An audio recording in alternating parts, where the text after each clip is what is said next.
yaitu pembukaan. Marilah kita buka acara ini dengan sama-sama melafalkan lafal basmalah. Bismillahirrahmanirrahim. Acara yang kedua yaitu menyanyikan lagu kebangsaan Indonesia Raya. Hadirin dimohon berdiri.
Sambutan Kepala Sekolah SD Negeri 53 Kota Pagarawan kepada Ibu Evi Subana, Sarjana Pendidikan, disilakan.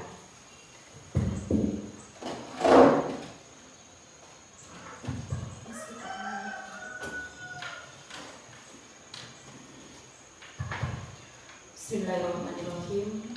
Assalamualaikum warahmatullahi wabarakatuh. Alhamdulillahilladzi arsala rasulahu bil huda wa dinil haq liyudhhirahu 'alad dini kullihi walau karihal musyrikun. Asyhadu an la ilaha illallah wahdahu la syarika lah wa asyhadu anna Muhammadan abduhu wa rasuluhu la nabiyya ba'dah. Allahumma shalli 'ala sayyidina Muhammad wa 'ala ali sayyidina Muhammad, amma ba'd.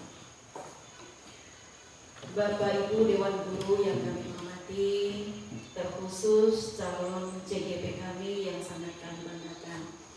Alhamdulillah, syukur pada siang ini kita dapat berkumpul di ruang kelas dalam keadaan sehat walafiat guna mengikuti diseminasi pengimbasan modul 1.4 tentang budaya positif dari CGP kita, Bapak Heri Andrio dan Ibu Sugianti.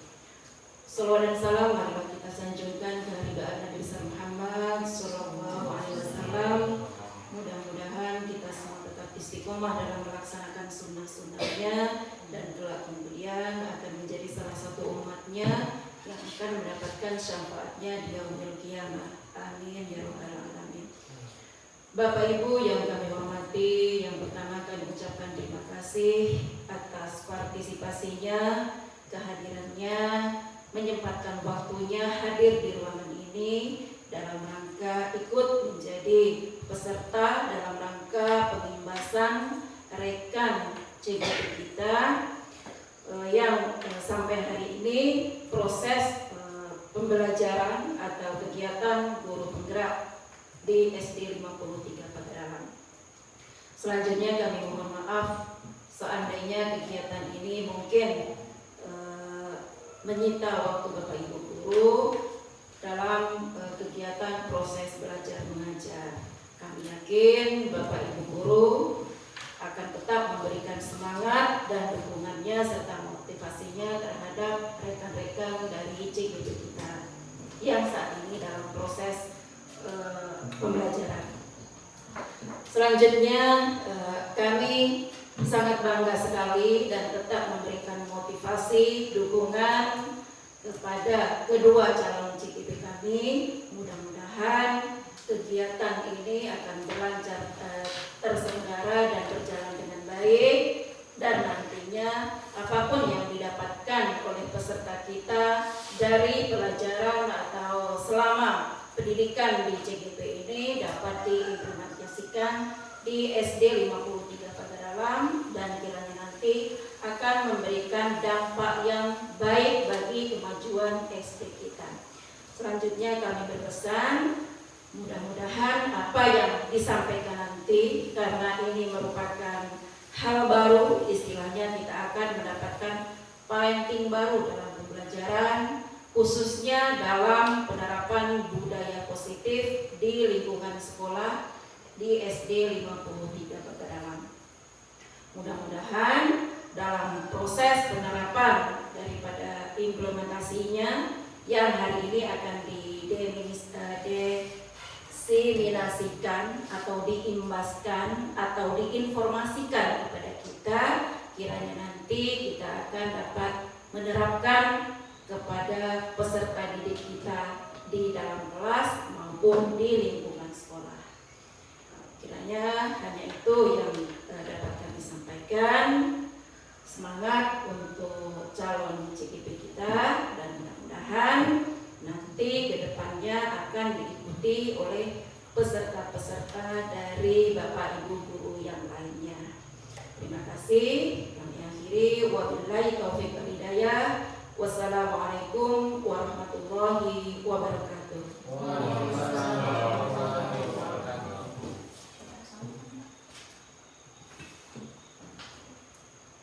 Acara yang selanjutnya yaitu sambutan perwakilan calon guru penggerak angkatan ke-11 SD Negeri 53 Kota Pagaralam. Kepada Bapak Hari Hendrio kami persilakan. Auzubillahiminasyaitonirrajim. Bismillahirrahmanirrahim. Assalamualaikum warahmatullahi wabarakatuh. Yang saya hormati Kepala Sekolah SD Negeri 53 Kota Pagaralam, yang saya hormati Bapak Ibu Dewan Guru SD Negeri 53 Kota Pagaralam, hamdan wa syukronillah, marilah sama-sama kita ucapkan puja dan puji kita kepada Allah Subhanahu wa taala, yang mana pada siang ini kita masih diberinya kesehatan, kesempatan, nikmat iman dan Islam, sehingga kita dapat berkumpul di ruang kelas 6 ini dalam keadaan sehat walafiat. Selanjutnya selawat beriring salam tak lupa kita ucapkan kepada junjungan kita Nabi besar Muhammad SAW, keluarganya dan sahabatnya. Insya Allah kita sebagai pengikut sunnahnya nanti di yaumul akhir mendapatkan syafaatnya. Bapak Ibu yang saya hormati, saya selaku calon guru penggerak angkatan 11 dari SD Negeri 53 Pagaralam, utamanya mengucapkan ribuan terima kasih kepada Bapak Ibu sekalian, keluarga besar SD Negeri 53 yang telah meluangkan waktu dalam rangka kegiatan diseminasi atau pengimbasan modul 1.4 budaya positif. Karena kami yakin di tengah kesibukan Bapak Ibu guru ini banyak sekali di awal pembelajaran. Kami juga mohon maaf apabila dalam penyampaiannya nanti kurang berkenan atau kurang tepat, karena di sini kami akan sampaikan kita sama-sama belajar. Bukan berarti apa yang kami sampaikan itu kami mengajari, tetapi kita sama-sama belajar. Apa yang kami peroleh itu nanti sama-sama kita pahami bersama, sama-sama kita jalankan bersama. Seandainya itu baik, insya Allah ya, bisa kita terapkan di sekolah kita ini. Mungkin itu saja kata sambutan dari kami calon CGP angkatan 11. Ada tambahan dari Bu Sukiyati? Cukup, mungkin itu saja dari kami. Saya akhiri, wassalamualaikum warahmatullahi wabarakatuh. Acara yang selanjutnya yaitu doa yang akan diimami oleh Bapak Indi, kepadanya disilakan.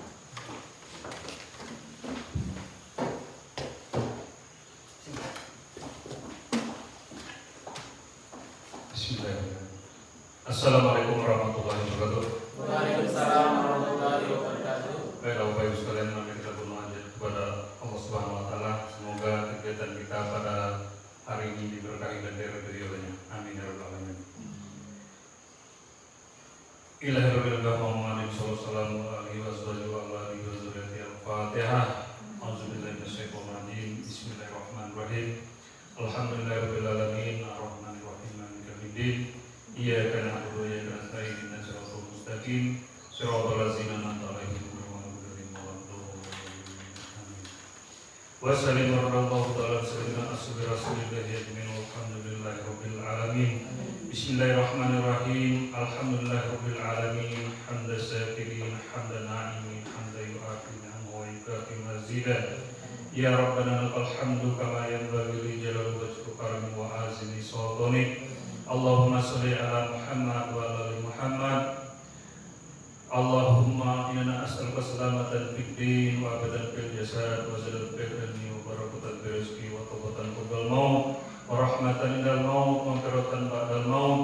Allahumma hawin alaina fi syirafil wa najatan min nar wa aqwa indal hisab. Rabbana la tuzigh qulubana ba'da idh hadaytana wa hab lana min ladunka rahmatan innaka antal wahhab. Rabbana zalamna anfusana wa lam taghfir lana wa tarhamna lanakunanna minal khasirin.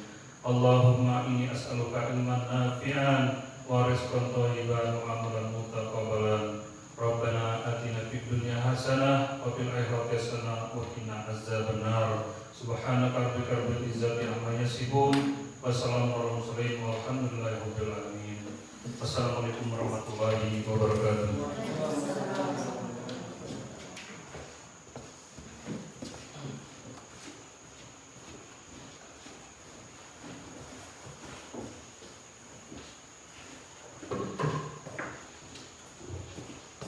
Acara yang selanjutnya yaitu penutup.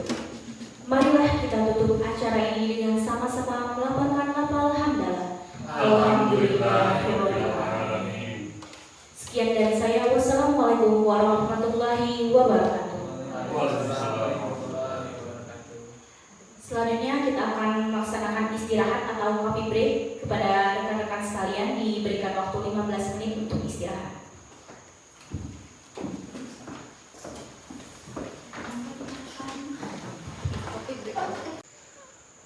Auzubillahiminasyaitonirrajim. Bismillahirrahmanirrahim. Assalamualaikum warahmatullahi wabarakatuh. Waalaikumsalam warahmatullahi wabarakatuh. Bapak Ibu hadirin yang berbahagia, pada kesempatan ini kami dari CGP Angkatan 11 SD Negeri 53 Kota Pagaralam. Yang pertama itu saya Heri Handrio dan Ibu Sugiati SPD akan mendesiminasikan atau mengimbaskan modul 1.1 1.4 tentang budaya positif. Oke. Di modul 1.4 ini konsep inti budaya positif. Yang pertama ada tentang perubahan paradigma positif, motivasi perilaku manusia, disiplin positif, nilai-nilai kebajikan. Selanjutnya nanti ada juga yang akan disampaikan oleh Ibu Sugi tentang kebutuhan dasar manusia, posisi kontrol kita sebagai guru, keyakinan kelas, dan segitiga restitusi. Bapak Ibu sekalian, selama ini kita ada miskonsepsi tentang teori kontrol, ya. Ini yang diilustrasikan guru mengontrol murid, ya. Selama ini kita beranggapan kita sebagai guru pemegang kekuasaan tertinggi terhadap siswanya. Nah itu ilusi guru mengontrol murid itu kurang tepat. Jadi kita dalam pendidikan yang dikemukakan oleh KHD kita itu hanya menuntun anak-anak kita tidak menguasainya. Jadi seperti itu. Jadi kita tidak boleh memaksakan kehendak kita seperti itu, tetapi kita hanya membimbing. Berikutnya, ilusi bahwa penguatan positif, efektif, dan bermakna. Jadi kita harus memberikan penguatan-penguatan yang positif dan bermakna kepada siswa kita. Jadi seperti itu ya. Yang berikutnya, ilusi bahwa kritik dan membuat orang merasa bersalah dapat mengungkapkan karakter. Mungkin selama ini kita mengatakan kita mungkin anak kita pada saat kita berikan cepat tersadarkan dan kita mengatakan ini tindakan kamu ini salah, seperti memberikan rasa bersalah kepada mereka, dia itu terdiam, tetapi itu ilusi yang kurang tepat, karena ketika kita memposisikan anak-anak didik kita itu merasa bersalah, maka dia akan tertanam di hatinya bahwa itu adalah perbuatan yang tidak bermakna bagi dia. Berikutnya, ilusi bahwa orang dewasa memiliki hak untuk memaksa. Nah itu ya, jadi miskonsepsi. Jadi orang tua, sekali lagi kita sebagai tenaga pendidik itu tidak memiliki kekuasaan penuh terhadap anak. Karena lagi sepertinya kalau di KHD itu diibaratkan kita ini adalah sebagai petani yang memelihara tanaman. Kalau kita memelihara tanaman padi, maka tumbuhnya akan tetap padi. Tetapi apa yang kita lakukan? Kita memberikan pupuk, membersihkan, seperti itu. Itulah yang disebut dengan menuntun, membimbing. Juga kita menghamba kepada anak. Menghamba kepada anak di sini kita bukan berarti memohon seperti itu. Dalam artian disampaikan oleh Raja Dewatara itu, menghamba pada anak kita menerapkan strategi atau metode-metode dalam mengajar kepada peserta didik. Nah, itu adalah beberapa miskonsepsi tentang teori kontrol. Nah, yang pertama adalah merubah paradigma positif. Selama ini ada beberapa paradigma yang mungkin paradigma itu yang miskonsepsi juga di kita. Nah, pertama adalah pembelajaran dengan paradigma. Pembelajaran dengan paradigma baru merupakan pembelajaran yang dirancang berdasarkan pembelajaran berdiferensiasi, sehingga para peserta didik belajar dengan sesuai dengan kebutuhannya untuk mewujudkan pendidikan yang sesuai dengan profil Pancasila. Nah ini mungkin kita sudah memahami apa itu pelajaran berdiferensiasi. Ternyata pelajaran berdiferensiasi itu adalah pelajaran berdasarkan kebutuhan siswa.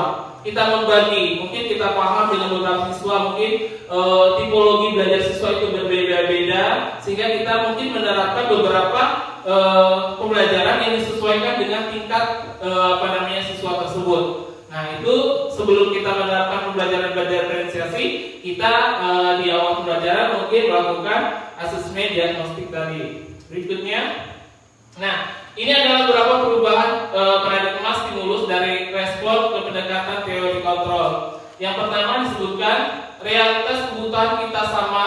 Nah, teori kontrolnya realitas kebutuhan kita berbeda. Nih, jadi kita menganggapnya selama ini kebutuhan itu kita samakan.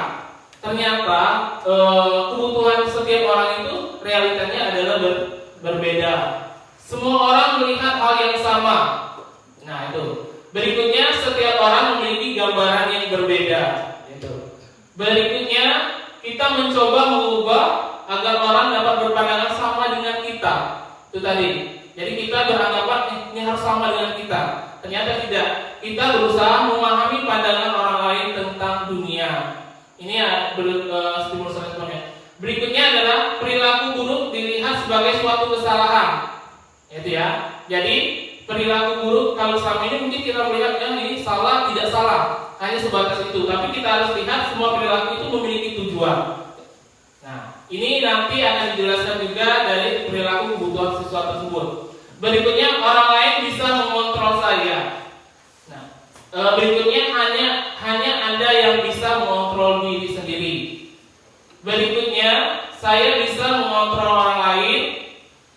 Anda tidak bisa mengontrol orang lain. Ini yang tadi berkaitan dengan paradigma tadi. Selama ini kita beranggapan saya bisa mengontrol kelas kita di kelas anak-anak kita sendiri. Ternyata kita tidak bisa mengontrol seperti itu. Bapak Ibu bisa memaksakan kehendak kita, karena yang bisa mengontrol dirinya sendiri itu adalah anak tersebut.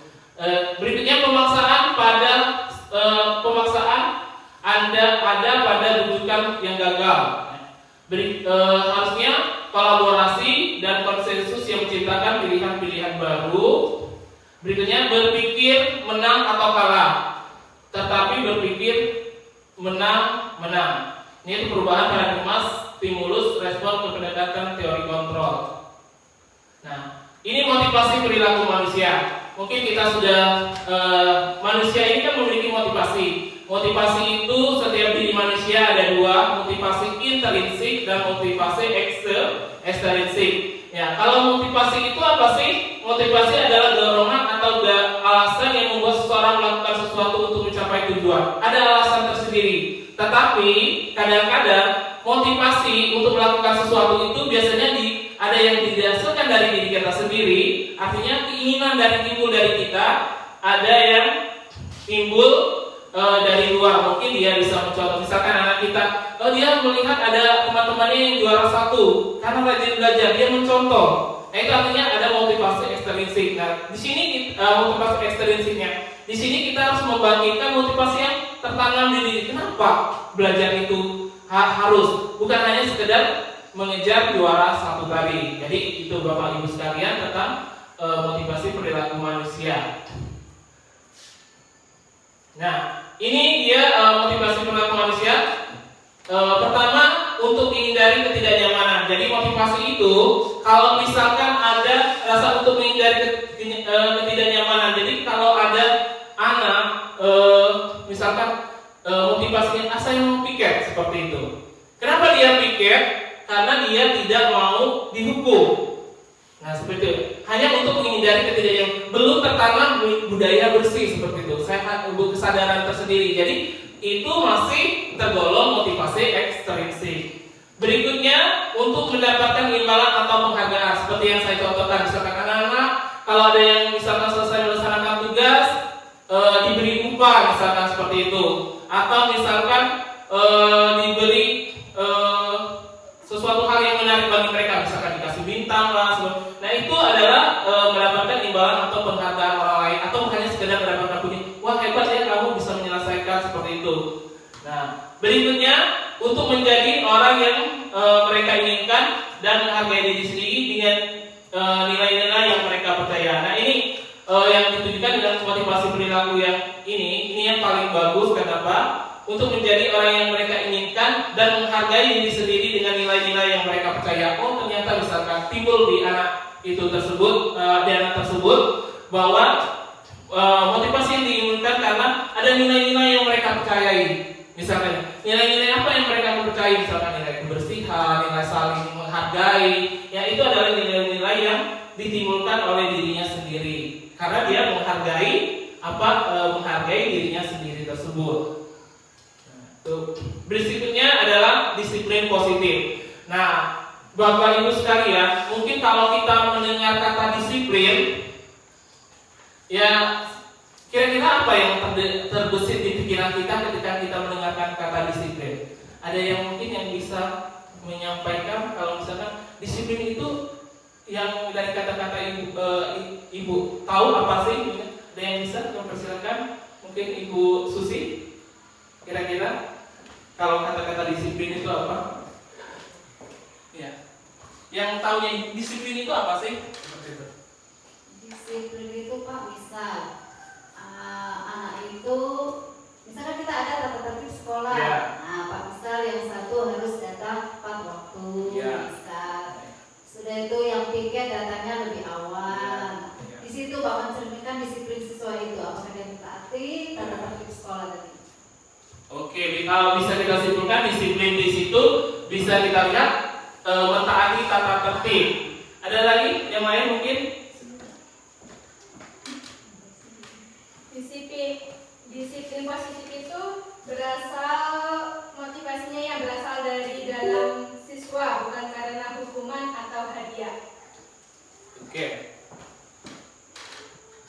Ya, jadi luar biasa jawaban dari Bapak Ibu sekalian. Jadi kita lihat nanti saya akan jelaskan tentang disiplin positif tadi. Apakah kalau kita lihat sebuah aturan yang harus ditaati.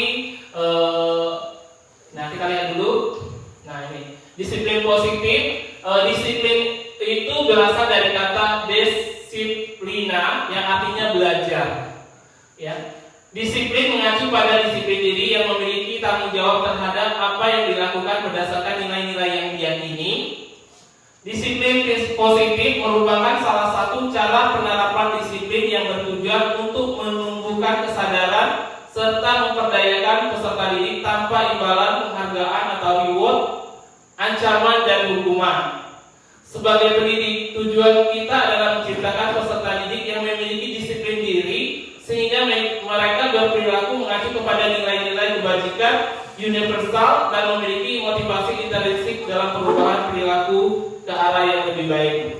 Jadi selama ini kalau kita melihat disiplin itu aturan, disiplin itu merupakan sudah dipatok seperti itu. Ternyata bukan, ibu sekalian, itulah yang disebut disiplin. Jadi disiplin itu merupakan nilai-nilai universal atau keyakinan yang diyakini oleh peserta didik. Jadi disiplin itu bukan aturan, bukan jadi disiplin itu kesadaran yang ditimbulkan oleh rasa nilai-nilai. Apa misalkan nilai-nilai universal? Nilai-nilai universal itu misalkan bisa dikatakan seperti gotong royong, seperti itu kan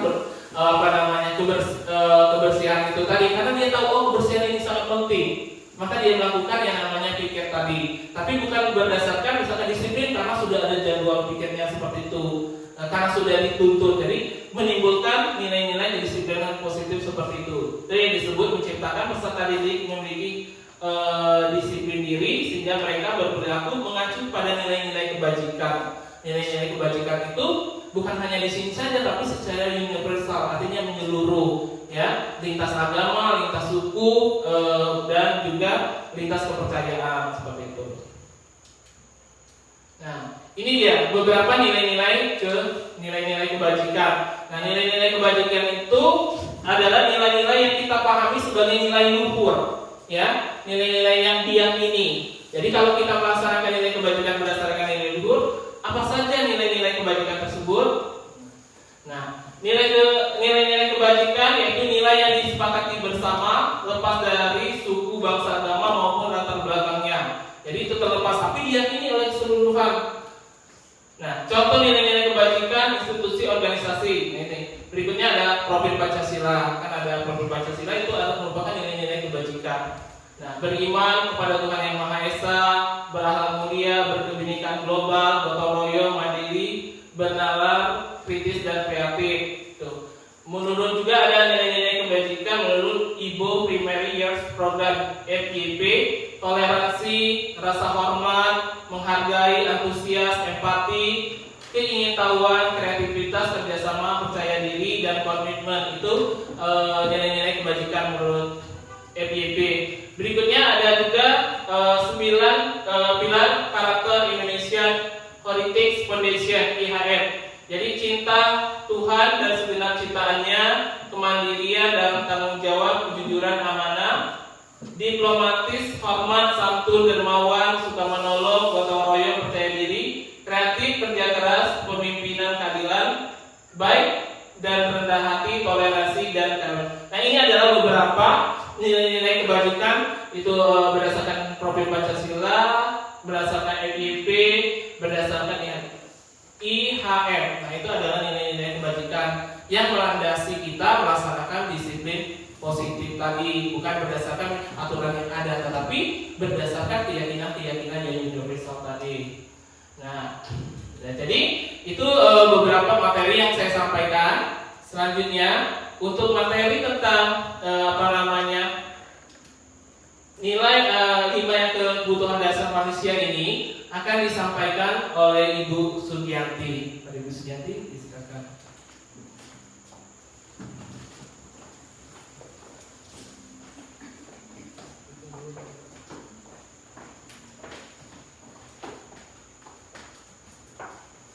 Terima kasih. Penjelasan Pak Rio tadi dari materi 1 sampai 4 ya. Nah, masih semangat Ibu-ibu, Bapak-bapak? Masih. Apa ngantuk? Sedikit ya. Nah, stretching dulu. Boleh. Silakan Bapak Ibu tegak dulu ya. Masih ada es krim. Es krim mana? Apa es krim?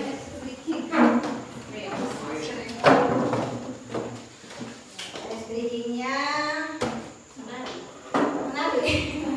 apa ya? Kalau gajah itu kecil atau besar Bapak Ibu? Besar. Kalau semut? Kecil. Jadi sekarang kita balik dulu.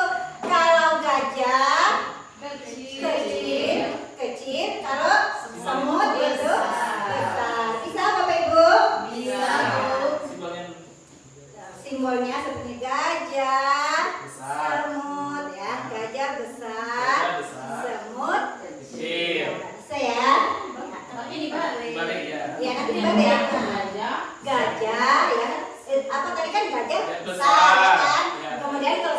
kecil. Kemudian kita balik berarti gajah, semut kecil ya. Bisa? Ya. Semut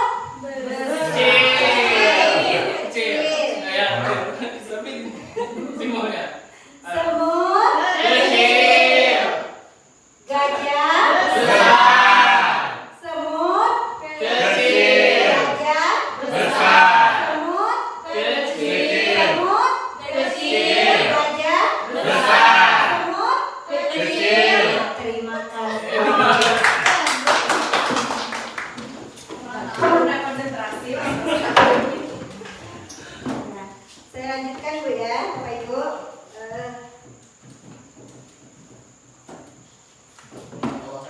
Ya. Nah, yang kelima yaitu kebutuhan dasar manusia. Kebutuhan dasar manusia adalah segala sesuatu yang kita lakukan untuk mendapatkan apa yang kita inginkan. Seluruh tindakan yang kita lakukan memiliki tujuan tertentu dan semua usaha terbaik yang kita lakukan adalah dalam rangka agar kebutuhan dasar kita terpenuhi dengan baik. Kebutuhan manusia itu adalah 5. Yang pertama yaitu bertahan hidup, yang kedua kasih sayang dan rasa diterima, ketiga yaitu penguasaan, dan yang keempat kebebasan, yang terakhir adalah kesenangan. Yang untuk kebutuhan dasar manusia yang bertahan hidup itu seperti kita sebagai manusia atau sebagai makhluk hidup itu membutuhkan sandang, pangan, ya kan, tempat tinggal, kesehatan dan keamanan. Selanjutnya yaitu kasih sayang. Nah, kasih sayang itu bagaimana kita ingin diterima oleh masyarakat lain atau teman-teman kita atau keluarga kita. Nah, itu untuk kasih sayang. Kemudian penguasaan. Penguasaan itu harga diri, keinginan untuk dianggap. Kalau sebagai contoh murid kita Bu ya, kadang-kadang ada siswa kita itu yang pintar, nah dia ingin sekali ditonjolkan sekali bahwa aku ini pintar. Nah itu dia merasa senang, merasa seolah-olah dia itu menjadi pemimpin. Nah itu seperti itu contohnya Bu, Bapak Ibu. Kemudian selanjutnya yaitu tentang kebebasan. Kebebasan mandiri memiliki pilihan mencoba hal yang mampu mengendalikan arah diri. Nah, kalau kebebasan dalam kita dalam pembelajaran ini, anak-anak kita beri kebebasan, yaitu bukan berarti mereka bebas untuk main ke sana, main ke sini, tidak seperti itu. Itu dia bebas mengemukakan pendapat, pembelajaran apa yang dia inginkan. Nah, seperti itu Bapak Ibu ya. Kemudian yaitu kesenangan. Kesenangan yaitu bermain, humor, nah agar dalam pembelajaran itu anak-anak tidak takut, tidak merasa tegang, kita harus memberikan kesenangan atau sekali-kali ada iklan, ada apa namanya itu, ada selingan, ada ice breaking tadi, nah seperti itu Bapak Ibu ya. Selanjutnya yaitu tentang posisi kontrol guru. Nah, ada lima posisi kontrol guru, yaitu yang pertama penghukum, kedua pembuat rasa bersalah, kemudian yang ketiga teman, yang keempat pemantau, dan yang kelima ada manajer. Nah, kira-kira Bapak Ibu selama ini menempatkan posisi kontrol ini sebagai apa? Apa sebagai penghukum, atau merasa bersalah, atau teman, atau pemantau, atau manajer? Siapa yang bisa? Pak Indi, selama ini menjadi posisi kontrolnya sebagai apa?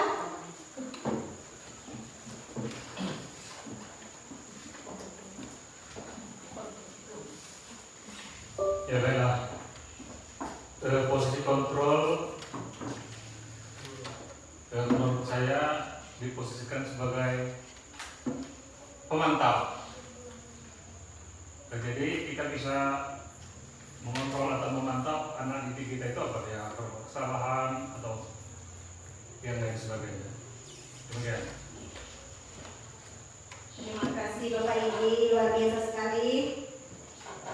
Nah sekarang kita, nah ini ya, kita penjelasannya yaitu ya kalau pemantau tadi Bapak Indi tadi ya. Nah, kita kalau sebagai pemantau, kita memberikan pertanyaan-pertanyaan kepada anak tadi yang dia agar tidak merasa bersalah seperti kamu sudah melanggar apa peraturan dan konsekuensinya, nah seperti itu.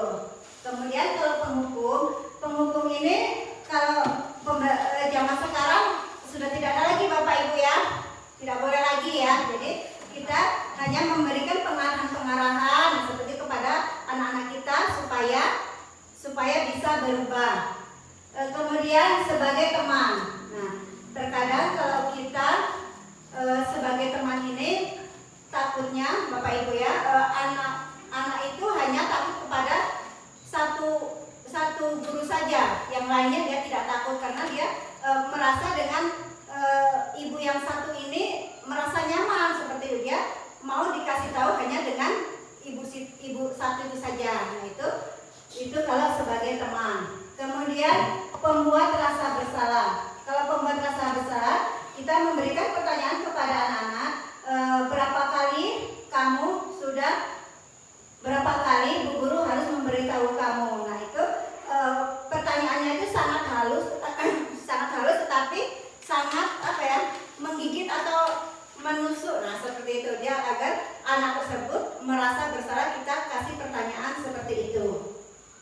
Kemudian manajer yaitu yang pertanyaannya yaitu apakah kamu tahu kesalahan kamu, kira-kira bagaimana kamu akan memperbaiki kesalahan tersebut. Nah posisi manajer ini Bapak Ibu ya, kita memberikan arahan kepada anak tadi agar peserta didik tadi itu mempunyai solusi sendiri seandainya anak tersebut sering terlambat. Nah kita panggil, kemudian kita tanyai bagaimana solusi kamu untuk memperbaiki kesalahan kamu tersebut. Nah untuk posisi kontrol ini kita sebagai guru itu yang paling baik itu adalah sebagai manajer, karena membuat peserta didik tadi mempunyai solusi bagaimana cara dia mengatasi kesalahan dia.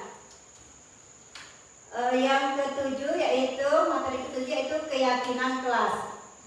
Keyakinan kelas adalah perjanjian yang disepakati oleh siswa dan guru dalam kelas. Keyakinan kelas diterapkan sebagai salah satu cara membangun budaya positif. Keyakinan kelas harus berpihak pada murid untuk membangun kemandirian peserta didik. Nah, dalam pembelajaran itu kita harus membuat keyakinan kelas. Pembentukan keyakinan kelas yaitu yang pertama yaitu berupa pernyataan yang universal atau anak tersebut bisa mengerti, bahasanya tidak bahasa yang yang intelek seperti itu. Yang kedua yaitu tanyakan pendapat murid tentang keyakinan yang akan kita sepakati. Nah, dalam pembuatan keyakinan kelas ini seluruh murid kita libatkan. Nanti siapa yang mempunyai keyakinan kelas tersendiri nanti kita gabung-gabungkan menjadi satu. Kemudian dibuat dalam pernyataan yang positif ya. Jadi dalam keyakinan kelas itu kata-katanya tidak usah panjang-panjang. Seandainya jaga kebersihan, ayo bergotong royong seperti saja. Jadi simpel tapi anak-anak mengerti apa yang dimaksud, yang kita maksud tadi. Kemudian semua warga sekolah, warga kelas terlibat itu tadi ya, sama siswa sama guru kita membuat keyakinan kelas tersebut. Selanjutnya yaitu keyakinan kelas hendaknya tidak terlalu banyak sehingga mudah diingat oleh peserta didik. Jadi tidak usah sampai 10 atau 12, cukup 5 saja atau 6 saja, itu yang penting anak-anak sudah bisa mengetahuinya. Selanjutnya, nah ini mengapa kita memiliki peraturan memakai helm saat berkendaraan? Nah, apa itu Bapak Ibu jawabannya? Agar kenapa? Agar terhindar dari bahaya. Ada lagi pendapat yang lain? Iya, mentaati peraturan. Nah, kalau yang kedua, mengapa kita memiliki peraturan tentang menggunakan masker? Itu apa? Peraturan atau keyakinan kira-kira Bapak Ibu? Dulu aturan, sekarang keyakinan.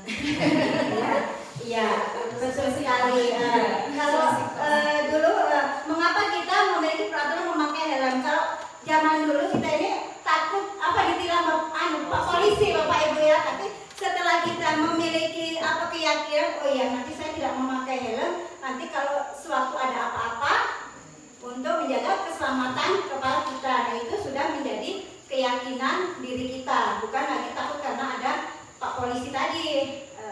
Kemudian yang kedua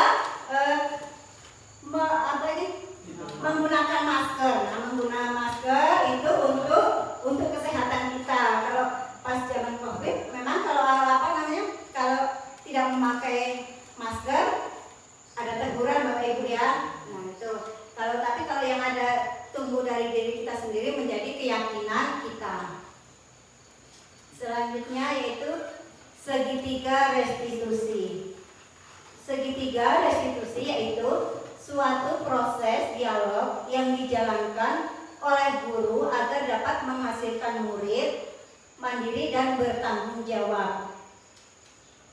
Nah, seperti ini. Segitiga restitusi yaitu yang pertama yaitu menstabilkan identitas, yang kedua validasi tindakan yang salah, dan yang ketiga menanyakan keyakinan. Nah, contoh untuk menstabilkan identitas yaitu kita memberikan kata-kata kita semua melakukan kesalahan, tetapi bagaimana kita cara untuk memperbaikinya.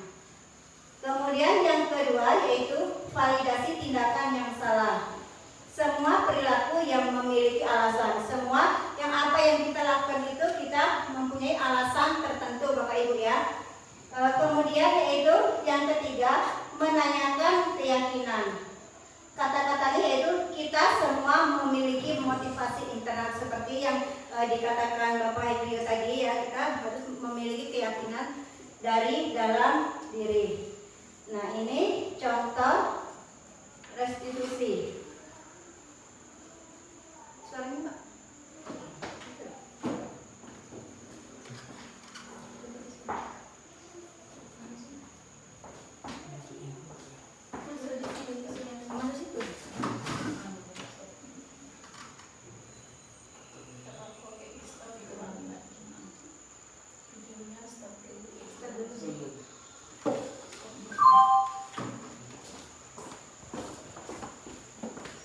Baiklah Bapak Ibu, mari kita saksikan contoh kasus segitiga restitusi. Silakan Bapak Ibu bisa.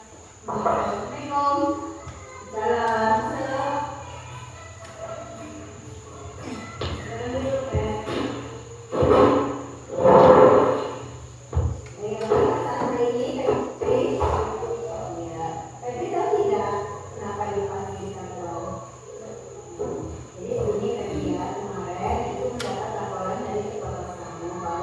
Saat yang beristirahat, Febri berkelahi dengan Alex.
Sehingga kalau ada murid yang atau peserta didik yang melakukan kesalahan, jangan langsung kita marah-marahi Bapak Ibu ya. Kita panggil dulu, kita tanyakan apa alasannya, bagaimana kejadiannya, nah seperti itu. Kemudian bagaimana solusi dia untuk memperbaiki kesalahan tersebut.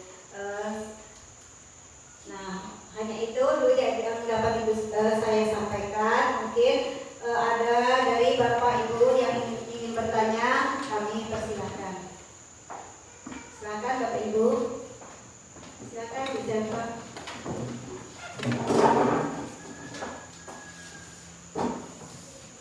Baik, Assalamualaikum warahmatullahi wabarakatuh.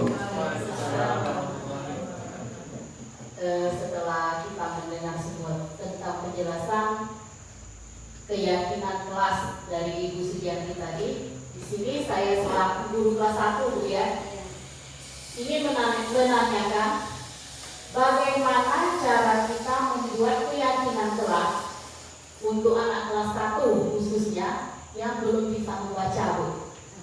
Mungkin hanya itu saja. Wassalamualaikum warahmatullahi wabarakatuh. Terima kasih Bu Selva, pertanyaan yang sangat bagus sekali.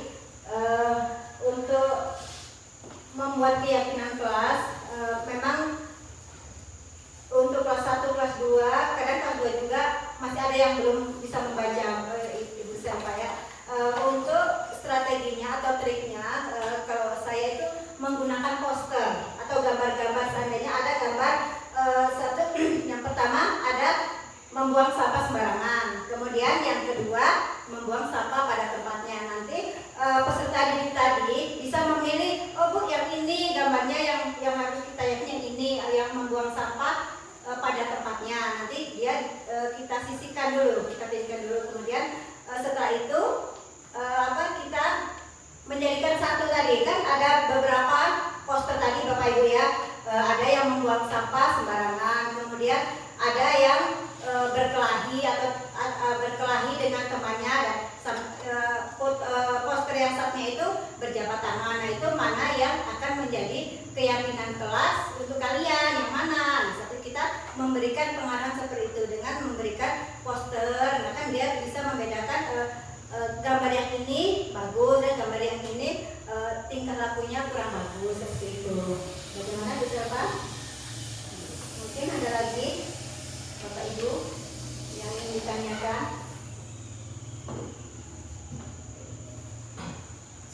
Bapak Ibu. Kami persilakan Bapak Ibu, mungkin ada yang ingin ditanyakan lagi mengenai atau mungkin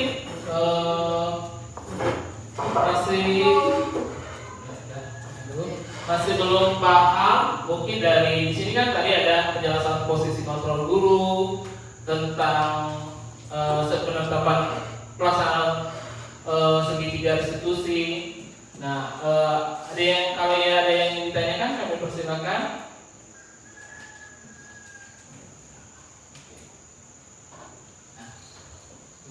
Silakan Bu Intan.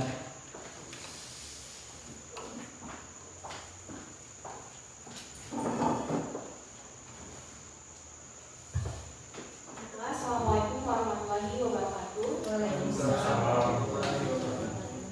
Kan tadi sudah dijelaskan bagaimana budaya positif itu bisa melekat pada diri kita. Salah satunya adalah menanamkan nilai-nilai kebajikan. Pertanyaannya adalah bagaimana sih cara kita sebagai seorang pendidik menanamkan nilai-nilai kebajikan atau nilai-nilai yang baik kepada siswa, sehingga nilai-nilai itu memang benar tertanam pada diri mereka tanpa ada hal-hal yang lain seperti itu. Terima kasih.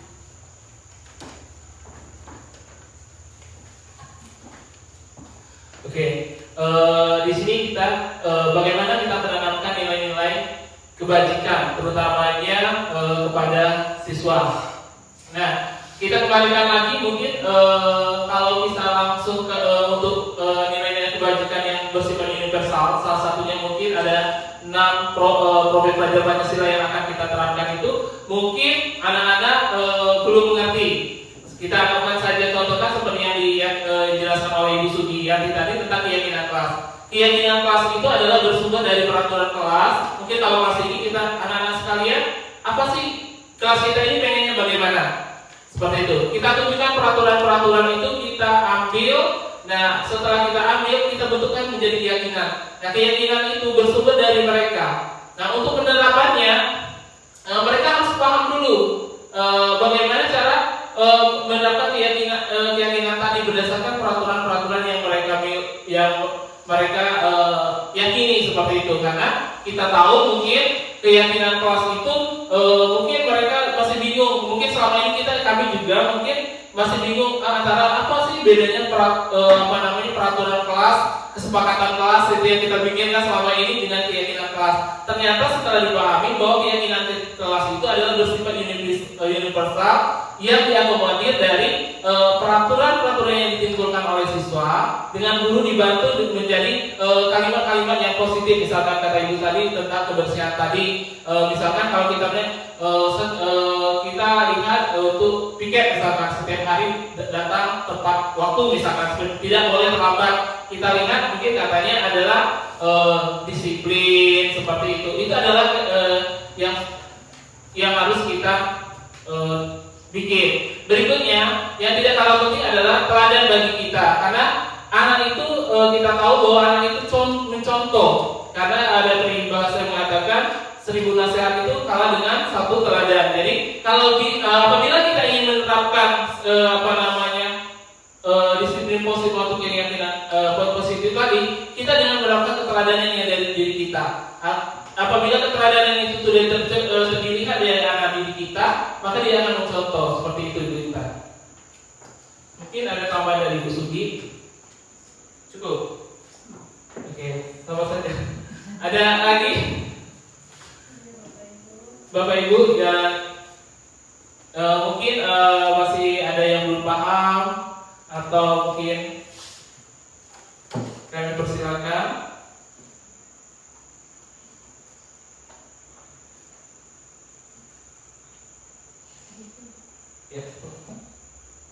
Ya, kalau tidak ada, kita langsung ke kesimpulannya.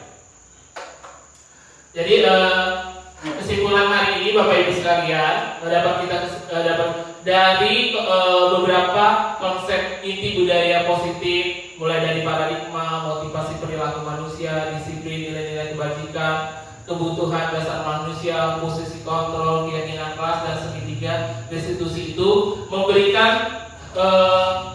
gambaran kepada kita.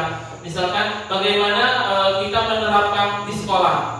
Seandainya ada anak-anak yang melakukan kesalahan, mungkin kita posisi kontrol kita di mana kita letakkan terlebih dahulu dengan berkaca kepada kebutuhan dasar manusia. Kenapa anak itu melakukan? Nah itu berikutnya adalah kita tanyakan lagi keyakinan kelas yang kita miliki, penyelesaiannya. Mungkin selama ini kalau penyelesaian dengan kita tidak menstabilkan identitas anak. Kalau anak salah kita langsung judge seperti itu. Ini yang kamu lakukan salah. Tetapi kita jarang mengatakan apa penyebabnya. Kita gali dulu, kita stabilkan identitasnya, baru kita agar anak itu tidak semakin down dengan permasalahan apa kelakuan yang mereka buat tadi. Kita stabilkan identitas. Kembalikan kepada keyakinan kelas, setelah itu adalah jalan keluar. Nah itu, jadi ke-8 materi ini itu adalah saling berkesinambungan, saling berkaitan. Terlebih lagi dengan posisi kontrol. Saya menyadari mungkin posisi kontrol selama ini yang kata orang itu mungkin posisi pemarah yang kita terapkan. Bila melakukan salah, mungkin kita langsung mengatakan anak dia membuat dia merasa bersalah dengan kamu ini seperti itu. Jadi selama ini walaupun mungkin dari posisi kontrol guru kita yang memang mungkin belum bisa menerapkan yang sebagai manajer, paling tidak kita berusaha ya, lambat laun mungkin saya mau bergeser dari misalkan untuk saat ini mungkin saya bisa di posisi teman Bu Sugian, mungkin saya sebagai manajer posisi pemantau. Nah itu lambat laun mungkin penerapannya. Jadi itu dari kami. Saya akhiri. Assalamualaikum warahmatullahi wabarakatuh.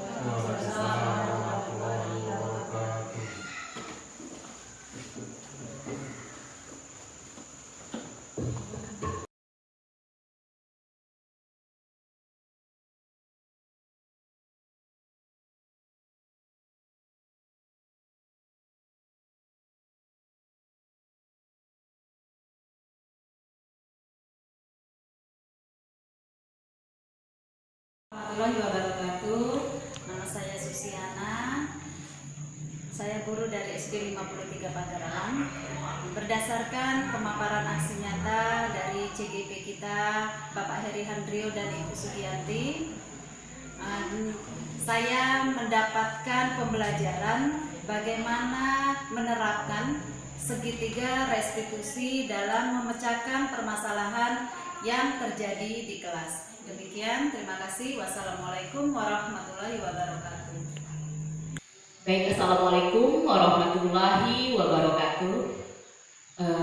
Saya selaku guru kelas 1 SD 53 Kota Pagar Alam ingin menyampaikan berdasarkan pemaparan aksi nyata budaya positif dari Bapak Heri Handrio dan Ibu Sugianti, calon guru penggerak angkatan 11 Kota Pagar Alam. Saya mendapatkan pembelajaran bagaimana posisi kontrol guru dalam menangani permasalahan yang terjadi pada peserta didik di dalam kelas. Mungkin itu saja yang dapat saya sampaikan. Wassalamualaikum warahmatullahi wabarakatuh.